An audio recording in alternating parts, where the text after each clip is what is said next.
Bismillahirrahmanirrahim. Assalamualaikum warahmatullahi wabarakatuh. Alhamdulillah wassalatu wassalamu ala Rasulillah wa ala alihi wa sahbihi wa mawalah. Amma ba'd.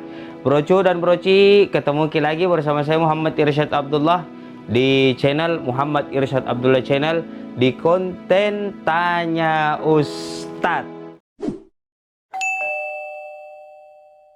Oke broco, di konten kali ini saya ingin mencoba kembali menjawab pertanyaan-pertanyaan dari saudara-saudari kita, brocu dan broci kita yang sudah mengirimkan video pertanyaannya kepada tim kami. Kita mencoba ya. Mudah-mudahan nanti insya Allah Allah berikan kelancaran dalam kami menjawab pertanyaan-pertanyaan dari brocu dan broci semuanya, seluruhnya. Oke, kita ke pertanyaan yang pertama. Assalamualaikum Ustadz, saya punya pertanyaan. Berhubung kita akan menyambut bulan puasa, bulan Ramadan, pertanyaan saya itu apa hukumnya kalau kita tidak melaksanakan sahur tetapi tetap ingin beribadah puasa? Itu saja pertanyaan saya Ustadz, terima kasih.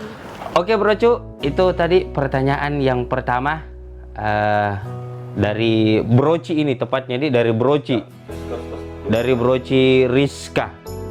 Oke, broci Rizka bertanya tentang bagaimana hukumnya tentang kalau kita kesiangan dalam bangun sehingga bangun tidur sehingga tidak sempat lagi untuk bersantap sahur, tapi tetap ingin berpuasa. Bagaimana hukumnya itu Ustaz?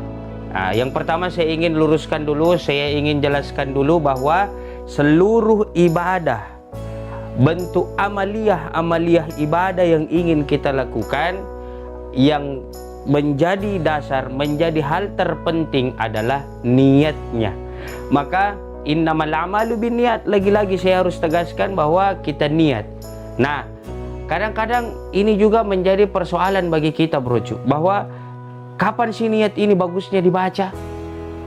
Bisakah niat ini dibaca dari awal untuk 1 bulan penuh? Atau tiap malam kita ulang-ulang niatnya? Silahkan, kedua-duanya benar. Mau kita niat dari awal Ramadan, pertama kita sahur, kita niat di situ untuk 1 bulan Ramadan, silahkan, dan itu boleh. Disepakati juga oleh 4 imam mazhab kita. Yang kedua, diulang tiap malam niatnya, diulang tiap malam niatnya. Tiap malam diulang-ulang. Nah, itu juga boleh. Ini pendapat yang kedua. Kedua-duanya sahih dan kedua-duanya benar, silahkan dilakukan. Jadi jangan pernah lupa niat. Paling aman sebenarnya kalau bicara persoalan niat, broci Rizka, ya, paling aman sebenarnya kalau setiap kita mau sholat witir. Jadi selesai sholat tarwih 8 rakaat, kalau kita tarwih berjamaah, hendaknya imam memberikan petunjuk atau mengarahkan jamaahnya. Baik jamaah sekalian, sebelum kita melakukan sholat witir 3 rakaat, mari kita berniat puasa untuk esok hari. Jadi imam yang mimpin sholat tarawih mau di rumah atau di masjid, hendaknya saya mengimbau menyampaikan kepada jamaahnya yang ada di belakang bahwa mari kita sama-sama berniat puasa untuk esok hari. Nawaitu shauma ghadin an ada'i fardhi syahri ramadhana hadhihi sanati lillahi ta'ala. Jadi itu niat ya, untuk kita berpuasa. Itu yang pertama. Yang kedua penjelasannya adalah silahkan dilanjutkan puasanya. Silahkan.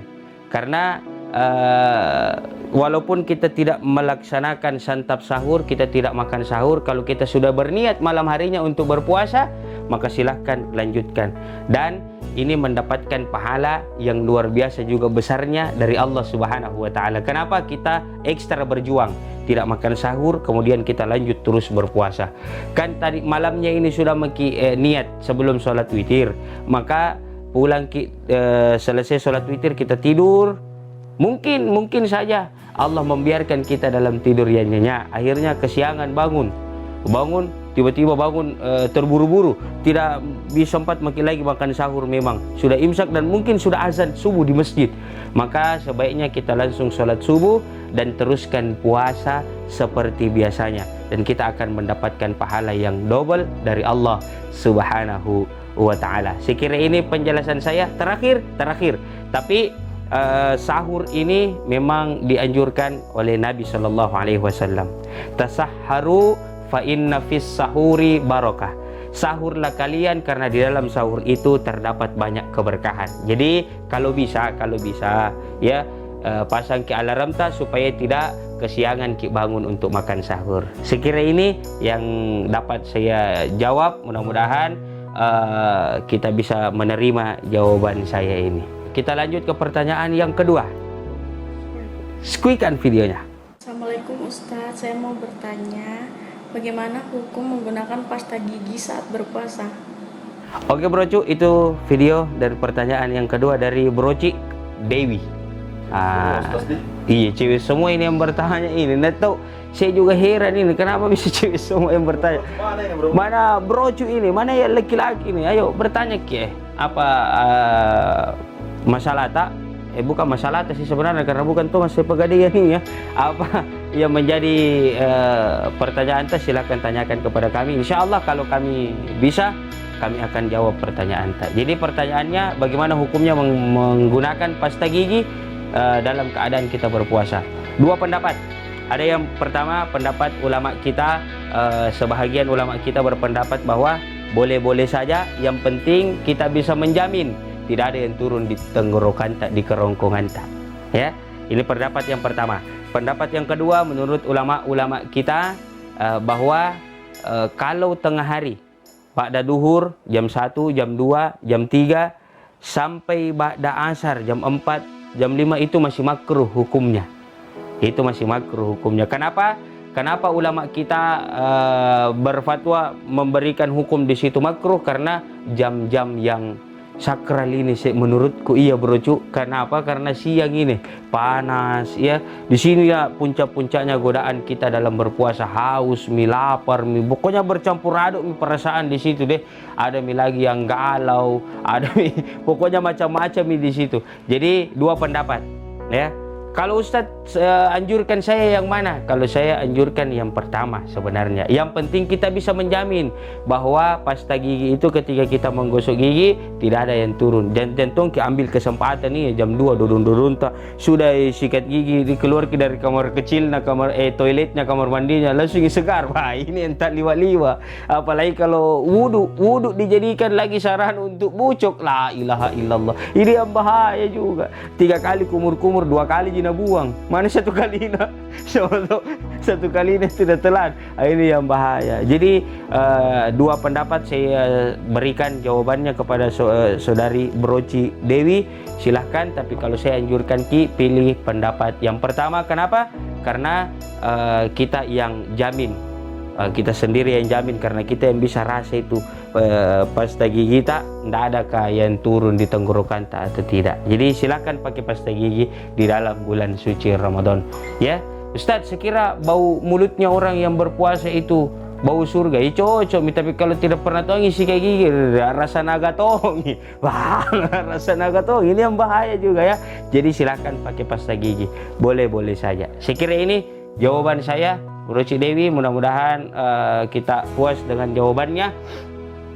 Mudah-mudahan kita bisa mengambil hikmah. Oke, kita lanjut ke pertanyaan yang ketiga. Dan ini ternyata yang mau bertanya ini Brocu nih. Iya, Brocu. Oh, Brocu. Oh, akhirnya ada Tommy Brocu kodong ini yang mau bertanya. Ya, seperti apa pertanyaannya? Squeakkan videonya. Assalamualaikum Ustaz. Ada pertanyaan ini Ustaz, semoga Ramadan tahun ini apakah kita aman berpuasa di masa pandemi COVID-19 tahun ini Ustaz?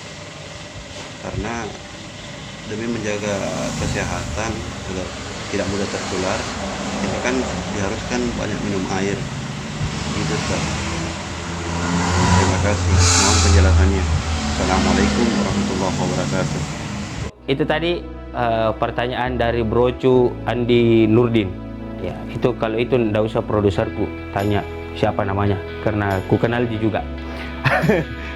Brocu Andi Nurdin bertanya, Ustadz, bagaimana hukumnya ya berpuasa di tengah COVID-19 atau di tengah wabah?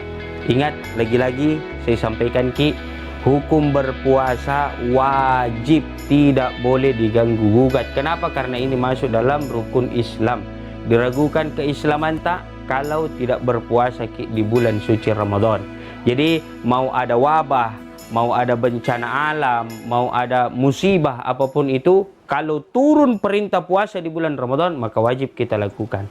Ya, Ustaz, bagaimana dengan imunitas tubuh?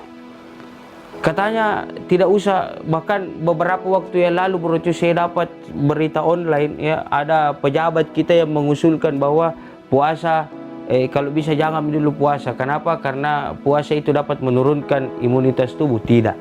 Demi Allah, wallahi puasa itu tidak akan pernah untuk menurunkan imunitas tubuh kita.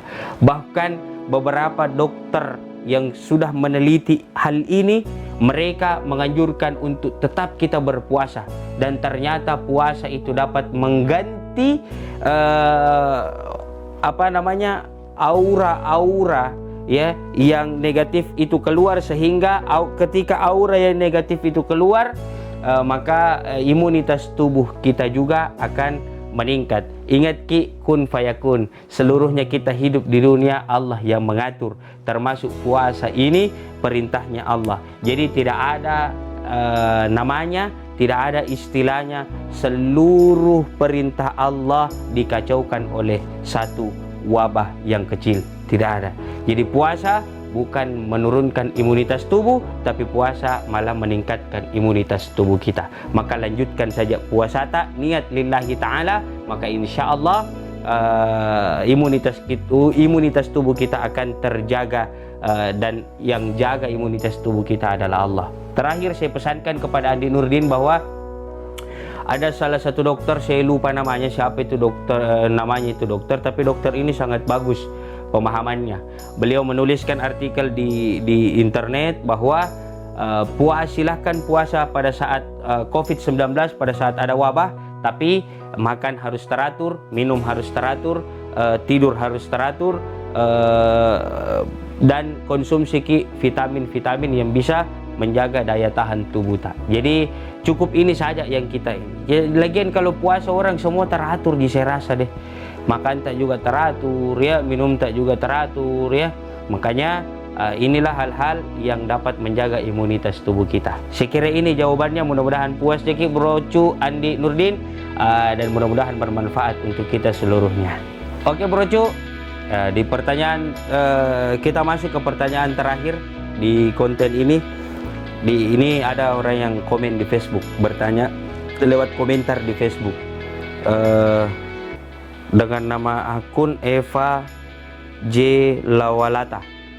Bismillah, muka bertanya ini Pak Ustadz Cu, kan biasa orang kalau opname cairan infusnya katanya pengganti cairan dan makanan, tapi terkadang ada yang ngotot untuk berpuasa, maka batal puasanya atau sahji?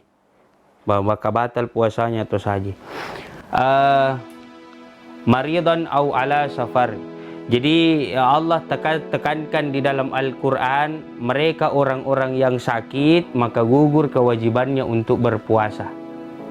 Orang-orang yang marid, orang-orang yang sakit, gugur kewajibannya untuk berpuasa. Jadi kalau ada yang diopname seperti contoh kasus yang di kolom komentar ini, orang-orang kalau opname cairan infusnya katanya pengganti cairan dan makanan. Jadi kan cairan infus itu pengganti cairan dan makanan. Jadi kalau sakit Ki, betul-betul harus opname, jangan, maka batal hukumnya kita untuk berpuasa. Jadi kalau bisa jangan Ki dulu puasa, tapi wajib hukumnya kita mengganti puasa itu setelah kita sembuh atau selesai lebaran. Kita bisa wajib mengganti puasa itu. Kenapa? Karena puasa bulan suci Ramadan adalah puasa yang wajib untuk kita lakukan.